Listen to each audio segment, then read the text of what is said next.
ఇక్కడ కప్బోర్డ్స్ ఉండకూడదండి. ఇక్కడ కప్బోర్డ్స్ క్లోజ్ చేయాలి ఫస్ట్. నైరుతిలో ఏంటంటే కప్బోర్డ్స్ ఓపెన్ చేసేసారు. కప్బోర్డ్స్ ఏంటంటే దానికి సంబంధించింది ఏంటంటే నైరుతి దోషాలు పడతాయి. రిలేషన్షిప్ బ్రేక్ అవటం, ఇంట్లో కొంచెం గొడవలు అవటం, ఇట్లాంటివన్నీ కూడా ఏంటంటే కబోర్డ్ కట్టే మొత్తం క్లోజ్ అయిపోవాలా.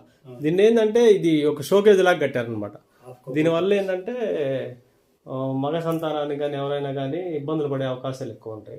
రిలేషన్ కూడా బ్రేక్ అయిపోయింది, గొడవలు అవటం, ఇట్లాంటి డిస్ప్యూట్స్, వ్యవహారాలు. ప్లస్ ఏంటంటే ఎవరికన్నా బ్యాక్ పెయిన్ కానీ ఇట్లాంటివి ఏమైనా ఉన్నాయా? స్పైనల్ కార్డ్ ప్రాబ్లం కానీ, బ్యాక్ పెయిన్ కానీ కొంచెం గట్టిగా ఉన్నాయి సార్. ఎవరికి?